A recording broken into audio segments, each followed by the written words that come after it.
Great. So yeah, thank you all for attending today's rendition of Colgate's Career Discovery Series.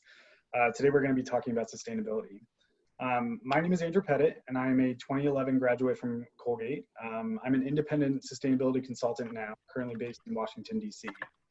Since I graduated, I've collaborated with Chelsea, James, and Career Services and participated in the Colgate Professional Networks to help share my experiences with current students and recent grads. I've returned to campus a number of times to speak on the sustainability and consulting panels at Sophomore Connections, and I've attended professional networking events through the Colgate Networks in DC and New York City. The event today is sponsored by the Colgate Professional Networks and Career Services as an introduction to careers in sustainability. We also have Colgate's sustainability coordinator attending as well, John. So the Colgate Professional Networks were created to provide opportunities for alumni and parents to connect and network with one another, as well as to engage with students who are interested in pursuing careers in all different industries, hence this event. So throughout the series this summer, Career Services has and will highlight many different industries as a way for students and alumni to connect and to discuss professional experiences.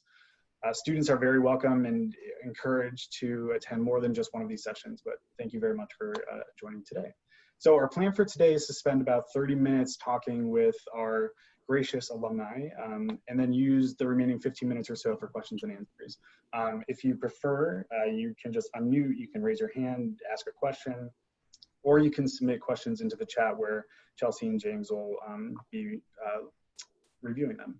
So without further ado, we are lucky today to have two younger alumni in the sustainability field, Jackie Gerson and Sammi Leroy here. Thank you very much.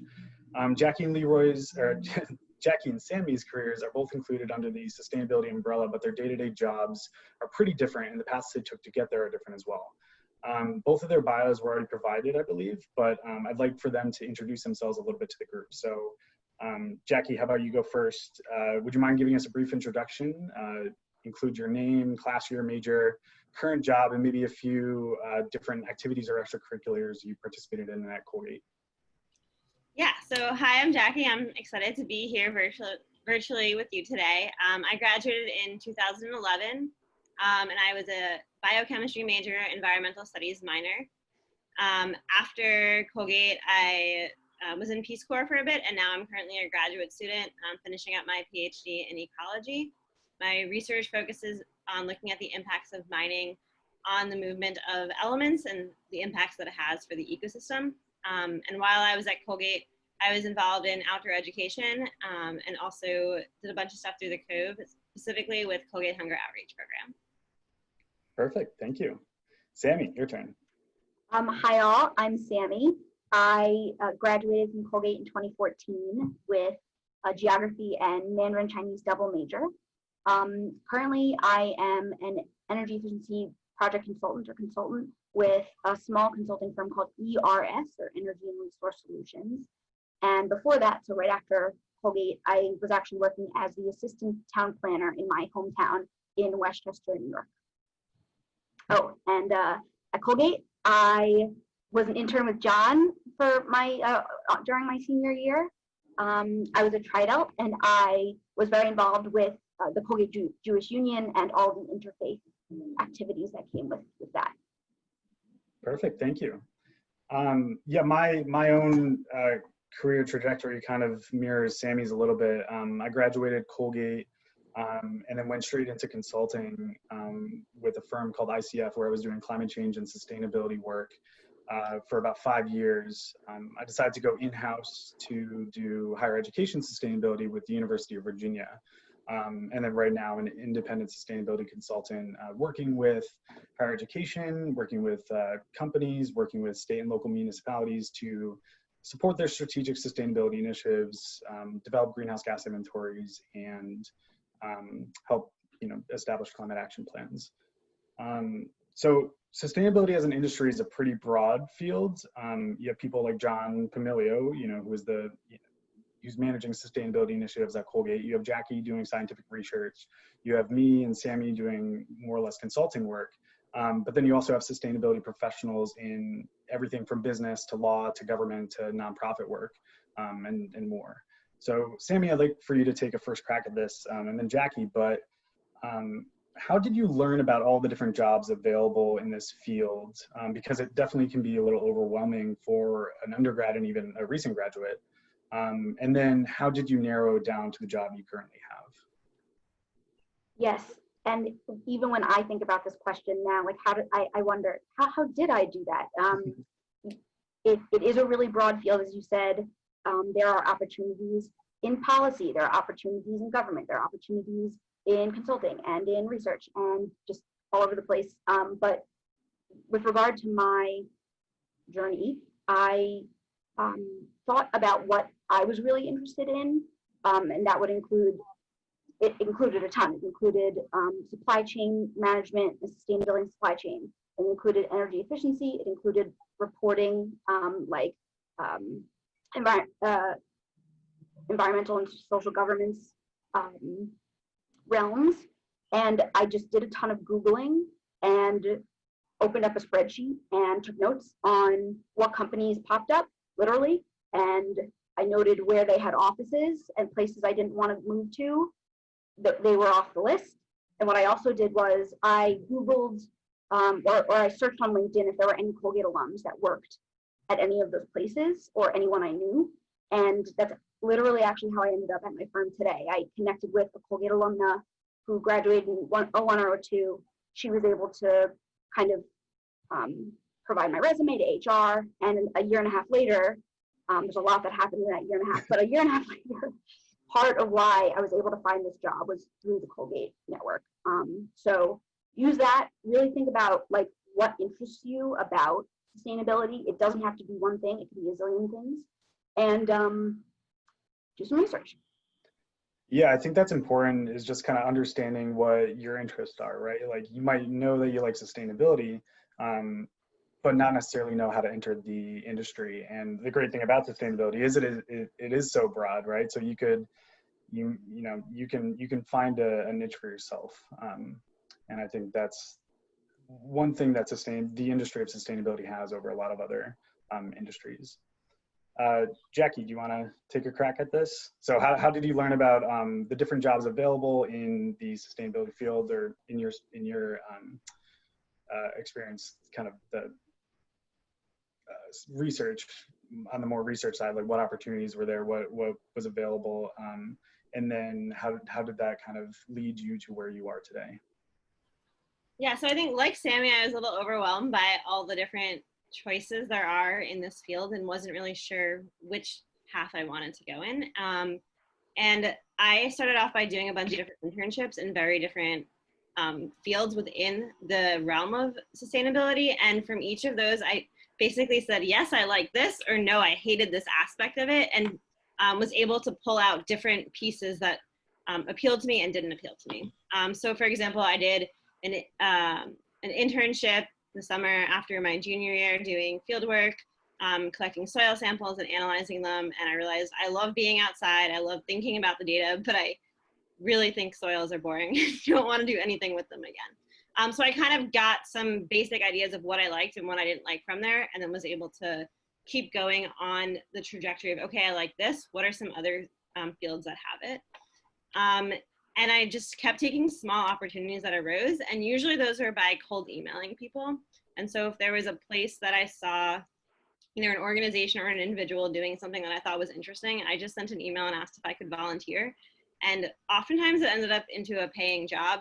So right after I graduated, I actually worked on a ship for a few months doing oceanographic research in the Southern Ocean and down in Antarctica. And that was completely paid for by me reaching out to a professor saying, your research is really interesting.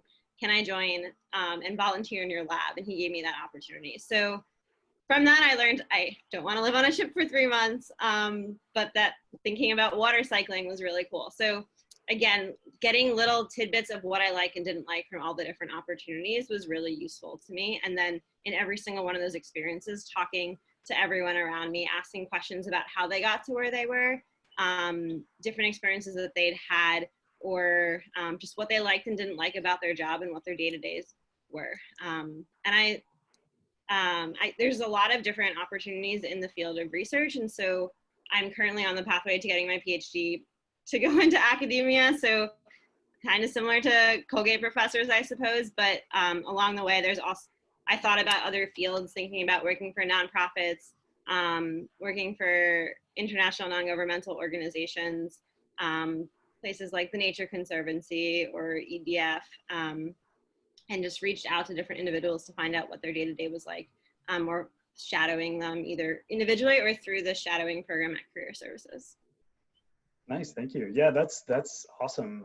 You both kind of have, or you took a similar approach where you focused a lot on networking, whether it's Sammi reaching out to Colgate alums that you had researched, and then Jackie kind of just less focused maybe, but finding all of your interests and then reaching out to people or research opportunities that focused on those interests. And then, yeah, I love, Jackie, how you were just, let me volunteer for everything, and then somehow you got paid for it. And I think that goes to show, all the people on this call that a Colgate education and research that you've done as an undergrad can really be a draw for some potential employers. Like, they're going to be impressed by some of the work that you've done as an undergrad.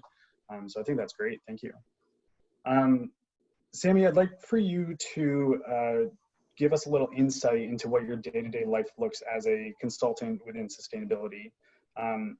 And then while you're talking, just try to focus a little bit on the skills that are necessary for the type of work that you do. Totally. So just a bit more about my firm. ERS serves mainly utilities, state agencies, and city agencies. And we, much of what we do is energy efficiency engineering. So our engineers will do monitoring and verification, ensure that utility programs, state and city agency programs are actually getting the incentivized, the more efficient incentivized equipment out into the field, and they are operating as needed, right? On the consulting side, we do a lot of helping utilities understand more of the process of their programs, and if that their programs are achieving what they want them to achieve. So I do a lot of surveying work, talking to participants of programs, talking to implementers of programs, asking about customer satisfaction, asking about customer experience, asking about implementer process, implementer barriers, and kind of synthesizing all the information and reflecting it back to the implementer, to our client, and saying, here's what's working, here's what's not working. We also do a lot of comparison of programs across the country to what our client is doing. We say, look, other people are doing this, you should probably do that too because it was successful for X, Y, and Z reason. For a long time, I was also contracting with a state agency that wanted to educate the large commercial and industrial marketplace about energy storage in New York State. So we were, every day I was making cold calls to facilities managers. If Andrew was working in New York State, I would better believe he would have been my first call. I might have spoken to John about energy storage. Energy storage doesn't work at Colgate anyway. So all of that to say, communication majorly important. An understanding of how to synthesize information and qualitative and quantitative data analysis. All of this, of course, is within the industry lens, but all of that is stuff that Colgate really teaches you. We're constantly communicating with each other. How do I show this information as best as I possibly can? How can I, persuade someone of an objective? This objective is the way to go. How do I do this analysis? So, yes, of course, there's the lens of efficiency and sustainability, but so much of the skills that we learn at Colgate, I use on a day-to-day basis at my job. And I also, James, I want to honor a comment you made when we were planning for this call previous to this job. Again, I was an assistant town planner, and much of what helped me get to that job and also to understand like computer languages and programming was my class in GIS. So I didn't want to not mention that while we were here. I guess I'm skipping ahead, but anyway, we can say that for later, but I do just want to make sure I said No, thank you very much. And I'm in the consulting industry as well, and communication is 100%, like you said, just super important. Whether you're talking to clients, whether you're calling people up in New York State to talk about energy storage, whether you're trying to synthesize technical information into a presentation or a Word document, that those communication skills are so important. And yeah, Colgate was kind of instrumental. Even just like the social life at Colgate was instrumental in learning how to approach people like that. Jackie, how about you? What are some of the what does your day-to-day life look like as a researcher in sustainability? And again, try to focus on some of those hard skills that are necessary for the type of work you do. Yeah, so my day-to-day varies a lot based off of what stage I'm on a project. So I'd say part of my work is in the field. So I work right now in West Virginia, Peru, and Senegal. So I go for a large chunk, well, not this summer, but generally I go for large chunks of time into the field to collect samples, working with a team of people who are tangentially related to the same project as me or helping to assist me in collecting the samples. Then I come back, do a bunch of lab work. So similar things that you would probably do in a biology or chemistry class, running samples on ICP-MS or all the other instrumentation that you might have seen. And then after that, I spend a lot of time on my computer analyzing data, doing statistics, and then writing papers. And so the moral of what I learned when I was at Colgate, I thought all I really needed were my basic STEM classes would get me to the field. But honestly, it's every single subject that I took at Colgate that is really useful. So definitely communication is key in being able to talk to people, but also put together presentations and making sure information is translatable both to scientists and to the general public. Writing is really key for the same reasons of being able to communicate well. Data visualization, computer science. I never coded in undergrad. I wish I had. I learned how to use R as a grad student, and I use that all the time now, so that's really important. Languages, I learned French at Colgate, or continued French, and since then it's helped me learn Spanish as well. So that's something I didn't think I would be using, but based off the fact that I want to do international research, it's really helpful, again, to be able to communicate with people, to speak the language. And then I think Colgate does a really good job in teaching you how to think inherently in its classes. And it's something I've noticed just from interacting with other students, that the education I received was really high quality. And even if I didn't know the material because I hadn't taken a particular class, I knew how to evaluate information and I knew how to think critically. So that's not something specifically you're trying to pull out of classes that you're getting, but I think the Colgate method works really well in preparing you for the conversations and the type of analytical work you would need to do in a research field. Right, thank you. Yeah, I think that's important too, because you can take all the STEM classes that are offered, but at the same time, like, you don't necessarily need to be an expert in this field to enter this field, right? There's a lot of learning that we all do on the job every day. Like Jackie's whole job is learning, and it's a lot of those basic skills like GIS, like Sammi was talking about, like learning how to work on a computer, learning these technical skills, and just taking an English course, right? Learning how to write and read at a higher level, and then applying those skills in a job or an industry that you're interested in. So I guess we've touched upon it a little bit, but I'd like for you both, Sammi and Jackie. Jackie can go first this time, but what are some specific classes or activities you did at Colgate that either introduced you to some of these skills or helped you develop skills that you'd already had when you entered Colgate? So I think some of the lab skills as a chemistry major, I learned to just be really careful in documentation and the work I was doing. So certainly like lab-based classes helped. I took Professor Fuller's limnology class, which was an amazing introduction to fieldwork and analyzing data from the field. Professor Baptiste's environmental justice class helped me to really think critically about different questions. Something I didn't take advantage of because I didn't learn about it until later, but there's something called the Research Experience for Undergraduates, REUs, and they pair you up with different research going on throughout the country. You're mentored by a graduate student and you have your own independent project you're working on, and it's also a paid opportunity.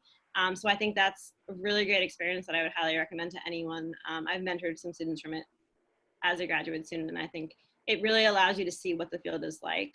I guess something else I didn't talk about that I do, I also started a outreach program for students from backgrounds underrepresented in STEM, where I take them backpacking and teach them hands-on science for 2 weeks, and teach them the scientific method and get them excited about science. And so being involved in outdoor ed at Colgate was something that has proven really useful for that, and giving me the leadership skills and the backcountry skills and the teaching skills that I didn't realize I would be applying later.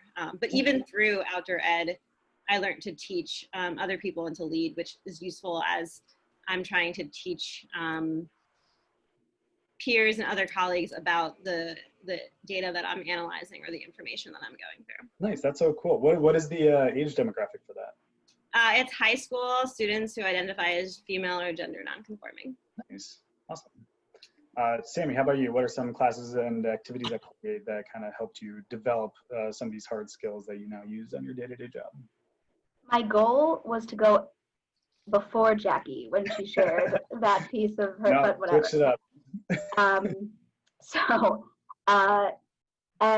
As I mentioned, GIS was a major eye opener for me, right? Because as a language major and as a geography major, of course there are some aspects of geography that are quantitative, and my internship with John involved some quantitative analyses, but being in GIS, understanding what it means to speak to a computer, and also getting to know a new computer program was super useful, super helpful, because no matter where you go, any industry, you likely are going to have to communicate with computers and with data in a certain way.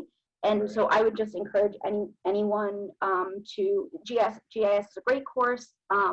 We have computer science at Colgate. I would definitely encourage taking some of those classes if you can. Also, sustainability and efficiency is everywhere in this world, right? And it needs to be. So I seriously regret not taking an economics course at Colgate, not taking a sociology course at Colgate. Certainly there were aspects of geography that filled those niches, but just to study the basics of those realms, I think would have helped inform my understanding of our society at large, and then apply the sustainability lens. When I did get my first job in the town, which was urban planning, I was kind of like, I really feel like I'm more interested in energy efficiency.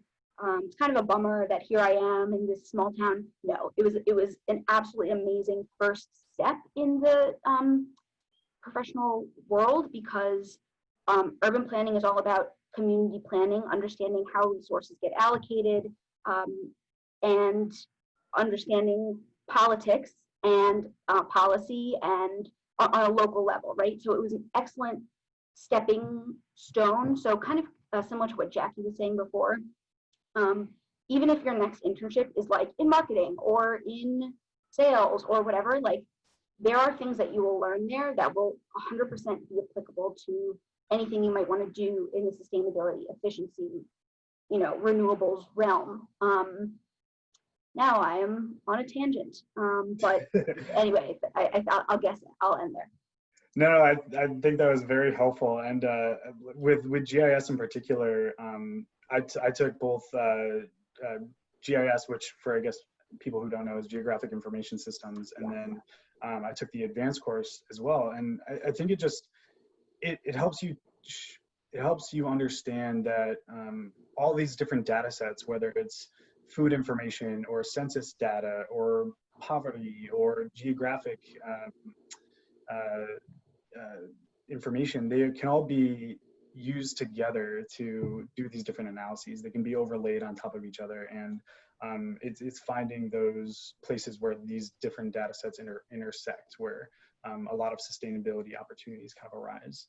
And then to your point on like economics and accounting, like a lot of my job, at least right when I graduated, it was accounting work. I mean, yes, it was focused on greenhouse gases and energy and climate, but literally just adding and subtracting numbers from one another in a spreadsheet. And a lot of that is kind of just basic accounting. Just wasn't with money, unfortunately. So we talked upon some of these activities that you did at Colgate that can kind of help you develop these skills. I'm thinking, I want to hear a little bit about your experiences outside of Colgate, either during your time there or within your professional career that have helped you kind of develop these skills even further. And this will be the last question before we let the students ask questions. So Jackie, or Sammy, why don't you go first? I'll go first. At Colgate again, I interned with John in the sustainability office my senior year, and each internship I did during the summer was kind of sustainability or efficiency, had an efficiency bent. So I participated in a workforce training program that taught me how to identify types of light bulbs and do really quick, what they're called audits, assessments of a small business's lighting. And that was part of a program for NYSERDA, the New York State Energy Research and Development Authority, and kind of in partnership helping businesses learn learn how to reduce their energy usage through more efficient bulbs, right? So I did that. I also interned for the New York City Parks Department in their energy efficiency arm. And everywhere, and even now, I was kind of surrounded by engineers, right? In the parks internship and here in my current position, a lot of people have engineering backgrounds, STEM backgrounds, and I always kind of thought to myself, like, if I don't have that, I can't work in the industry, and it's not true. You just have to make sure that everything lands in place so that you can catapult yourself into the industry. What I also will say is I did a certificate program in energy efficiency and clean energy from NYU School of Professional Studies before I got this job. So my experience as an assistant town planner, that certificate program, and networking with that Colgate alumna kind of combined. So there are lots of things you can do to get yourself to the place you need to be. Oh, definitely, yeah. And then there's so many professional credentials out there now that they're completely new, like compared to what I had access to when I graduated, and even when you graduated a few years ago. Yeah. There's so many programs out there which are beneficial, and maybe not right now, but I'm happy to, if anyone has questions on specific credentials that they are interested in, I'm happy to kind of answer those questions. And I've definitely done some of the research myself to figure out what is going to be useful for at least my career. So Jackie, how about you? What are some experiences outside of Colgate during your time there within your professional career that have helped develop your kind of hard day-to-day skills even further? Yeah, so I guess you could argue that in a PhD program, I'm still on the track of building my professional credentials to get the job that I want to get afterward. But I guess in terms of getting into grad school in the first place, at least in the field of the environment or ecology, it's good to have a diverse background. And so I wouldn't be so worried, which I was when I was at Colgate, of like, I need to figure out what I want to do now so I can check off everything and like have all the prereqs done so I can get in. It's not like going to med school where there is that distinct box. And in fact, a lot of graduate programs, as well as companies that are hiring people to do research with just a bachelor's degree, are looking for people from a really diverse range of backgrounds because you'll bring different perspectives into the program. So you need to have some experience like doing research, which something like a senior thesis could give you, which I think definitely doing a senior thesis and getting a publication out of it, being a co-author with my advisor, Professor Woods, was really instrumental in getting me funding for graduate school, so I didn't have to worry about paying for graduate school. So part of doing a PhD in science is you get a stipend. It's minimal, but like you're not paying for It's always important. So, and I also think just like doing a breadth of different things. I didn't mention this with courses, but like don't just take classes because you think you need to take classes. Take classes that you think are things that would excite you, because you're gonna pull little tidbits from all those different classes that are gonna help you on your career, but also gonna like help you in the way that you think and process information and address questions. But I think while at Colgate, I took on a bunch of leadership roles, which I think prepared me for leadership roles and independence later. When I was in the Peace Corps, the same thing. I kind of was directing all of my activities all the time and deciding what projects I was going to do and managing my projects, which have been really helpful in graduate school and on a research project. You have an amorphous thing you're working towards, but it's up to you to figure out your schedule and figure out how you're going to work towards that goal. So taking opportunities to lead in any capacity, even if it's not related to sustainability, I think is really useful. And yeah, and I also want to say, like, again, in this field, I think it's about doing things that you're passionate about and then being able to relate how the skills you got out of all those different programs that you did will be helpful in this type of job. So being involved in outdoor ed, I got used to being in pretty harsh conditions, right? And that's really useful for doing field work in the Amazon where you're getting bitten by bugs all the time in the middle of nowhere. So you can relate different things to that. And so just thinking about how those all play together, I think is important. No, perfect. Thank you. And even just the idea of going to grad school too, right? Like that is an experience outside of Colgate that you're going to learn different skills. You're going to prepare yourself better for whatever comes next. So yeah, grad school is always an option. And at least from the consulting perspective, I know that there are a lot of different firms that want to see people with master's degrees, whether in a specific field such as energy or renewable energy or sustainability, but even just an MBA or a JD, that's going to give, that might give you a leg up against other people vying for your same position. So that's kind of it for what we have planned at the moment. I'm happy to ask more questions, but we kind of want to hear from the students. So if you guys have any questions, feel free to raise your hand on the Zoom or submit a question or just unmute and ask. And they can be for any one of us in particular or for all three. And John, you're included in that too if you want to ask. So I'll just quickly jump in to say, I know that there are lots of questions out there because I get them all the time. And folks, now's your opportunity to hear it from the folks who live this work. So have at it.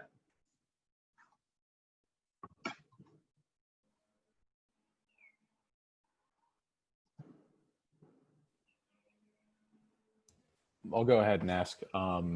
Like, I know we're all kind of in the midst of this together, but what do you recommend as far as like trying to build a sustainability focused resume in the midst of a pandemic in which we can't really go out and do the work that we need to or want to? Right. Yeah, that's a great question. I've done personally a lot of research into online credentialing programs, just because one, I don't really want to go to school for another year and I don't want to have to move and I don't want to deal with that. So I just kind of want to be able to work from home and, you know, get my job done as well as, you know, continue learning. So I've personally looked into a few different credentials that I know can kind of boost your resume, but then also expand your network as well.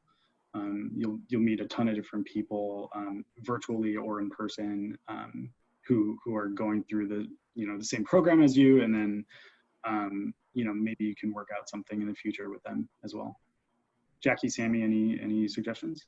Yeah, I think now is a really great time to reach out to organizations that you might be interested in working with, or getting experience to know a little bit more about them, either directly by reaching out to them or going via the Career Services Alumni Network to find people, because there's lots of computer jobs that can be done and a lot of data to analyze, a lot of research to be done that can all be done remotely, and then that could give you experience while you're stuck at home anyway now, getting to play with that information as well as to hook you in with an organization that you might be interested in working with in the future. And a lot of people also, some people have much less time now, but there's also particularly people who don't have children, so who are higher up in an organization, have actually more time now to have conversations. I have found it depends, it's one or the other. So you might actually strike it with talking to some senior people that otherwise you wouldn't have been able to talk with. Nice, thank you. We got this question in the chat from Sierra, and Sammi, I think you're a good one to answer this, but what are some best tips for recent Colgate grads looking for work in environmental fields? I'm honored that you think I'm a recent Colgate grad. Best tips for Colgate looking for work in environmental fields. Certainly use Colgate Link, meaning like find the people in Colgate Link whose job fields match what you think you want. And like Jackie says, reach out. I used to be a little shy as an undergrad. I used to think that it was kind of, I might be annoying someone if I were to reach out. Not the case. Reach out, show you're interested, and that person they will want to help you. If they don't, they're weird and they're an exception. Reach out, it will be impressive. Best tips for recent Colgate grads. And yeah, kind of what has already been said. Look for opportunities to kind of lead your own learning and take some initiative. If you say in your email to someone, I just signed up for this credential, looking forward to it, let's talk about it, something like that. That'll be super impressive. Right. Yeah, and I think you hit the nail on the head. I used my Colgate connection to get my first job out of Colgate, and I was so grateful for it. But then I think, in addition to initially reaching out to someone, it's also following up with them too, right? Yes, you might reach out to Sammi, who works at a consulting firm, and they may or may not be hiring. Who knows? But you've reached out to Sammi once, you have a good conversation. Maybe nothing comes up, in 4 months, but reach out to Sammi again. Things can change in the sustainability field or environmental fields pretty quickly, and especially now, who knows what can happen next week or next month. So I would just say continue that communication with recent grads or any connection that you have in the fields.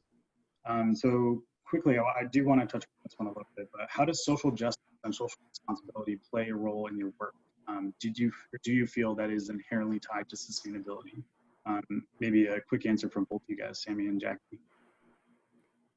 I can just quickly start us off. So much of my work currently is driven by policy developed in the states that and the utilities and state agencies are directed by that policy, right? So in New York State, for example, a major law just passed and called the Climate Leadership and Community Protection Act. And a huge part of that, that law, first of all, the law establishes that we will be cutting our carbon emissions. I think the final number is 85% by 2050. And in the meantime, as we're making investments towards that goal, we have to be investing in low and moderate income communities and disadvantaged communities. So oftentimes I'm learning, at least in my corner of the field, funding and intention follows policy. So yes, now in New York State, it is linked, but without that, my clients would have been a little less interested. If you want to center it in your work, I would say the NRDC, EDF, NGOs are for you. Potentially a NYSERDA or a state agency that has an arm that works for communities and justice.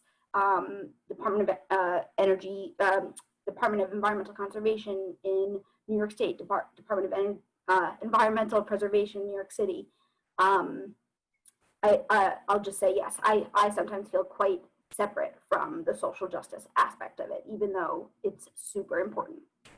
Right. Yeah, I'll say in some of my work with developing climate action plans for higher education, as well as some city and local municipalities, I know that social responsibility, environmental justice, working with underprivileged communities, like those aspects really weigh or really have a significant influence on which strategies are prioritized.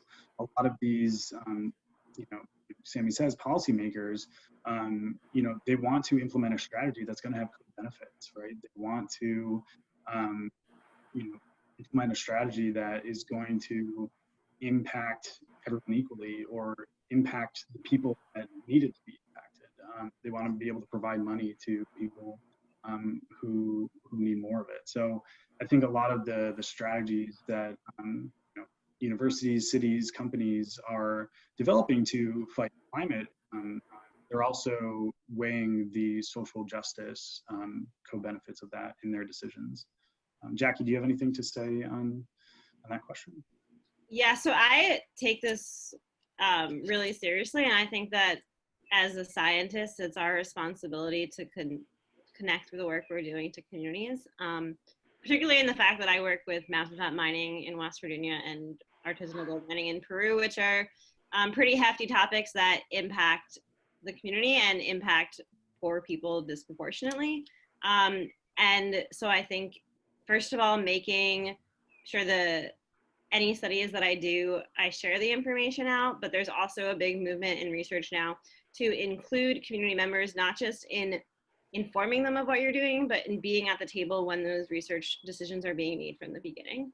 And that movement is growing, and I think it's extremely important because as a researcher, I'm coming in, doing the work, and then leaving, and these people are here and they want, and there's data that could be useful to them, they can help. They also have way more knowledge about the study system than I have.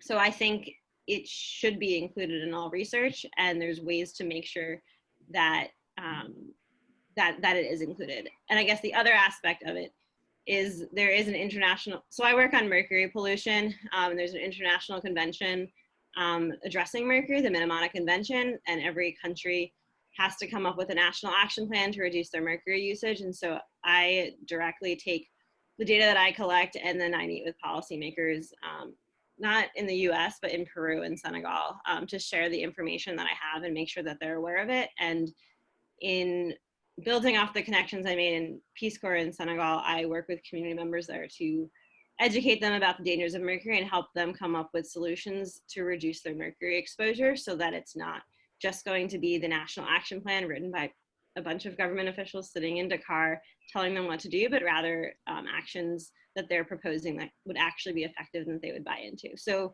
there definitely are ways to do it in research. And it's, I'd say 10 years ago, if you tried to do this, people would have looked down upon you as that's not science, but now people are realizing the importance of EJ and sustainability and involving community members. All right, that's awesome. Thank you.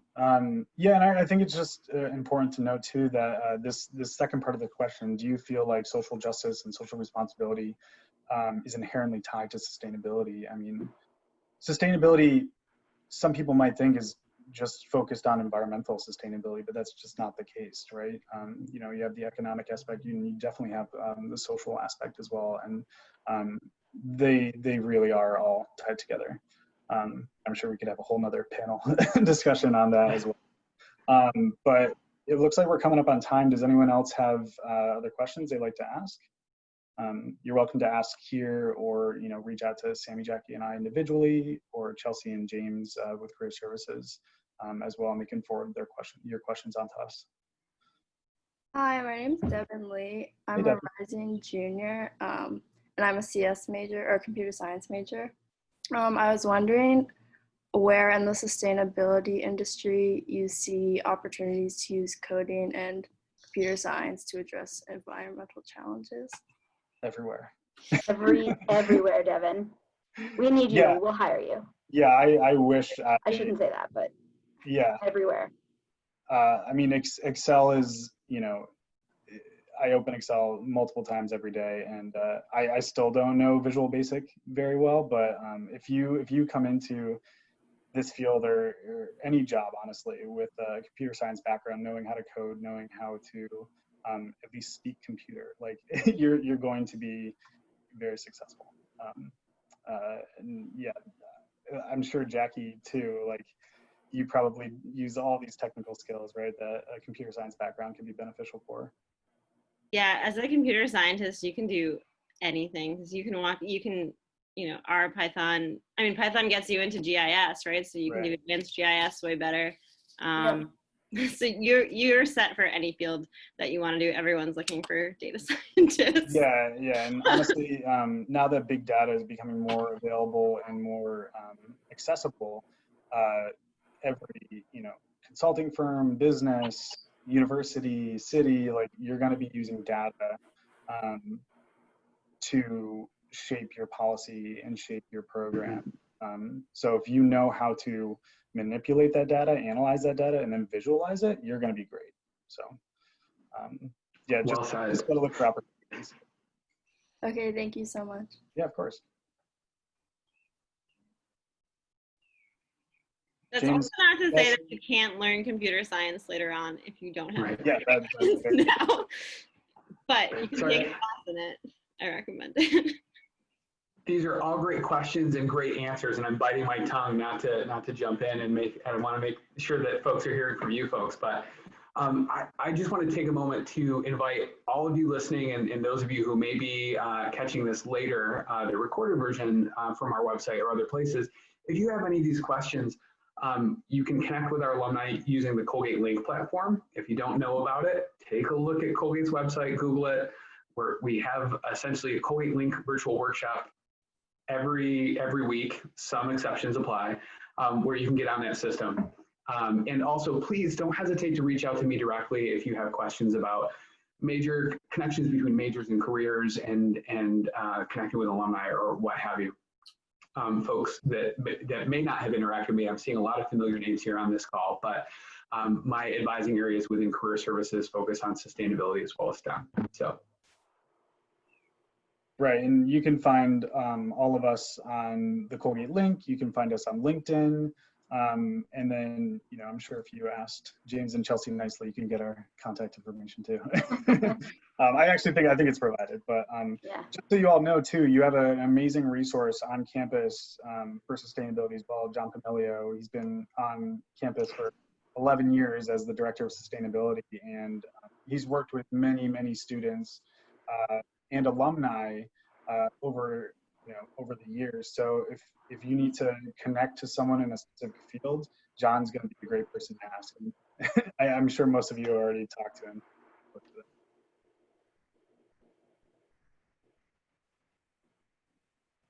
Great. Well, yeah. Thank you, James, Chelsea. Anything else you'd like to add at the end? I am all set. Thank you so much. Thank you, Sammi and Jackie, very much for helping us out. Appreciate it. Yes, I echo that, Andrew, and thanks to you as well for taking the lead and moderating the panel.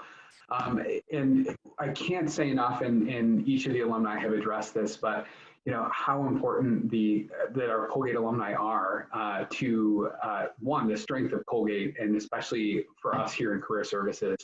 It's one thing for us as career advisors to research industry information and to have these conversations. It's a completely another thing for folks that live this work each day to take time out of their schedules to spend it with you. So really, Andrew, Sammi, Jackie, we're so appreciative of you jumping in here today with your time and effort and making yourself available to students and who may have some additional questions as they connect with you through LinkedIn or the Colgate link. So thanks so much. Thank you very much, everyone. Yeah. Absolutely. Thank you. Hope Thanks everyone has all. a great week.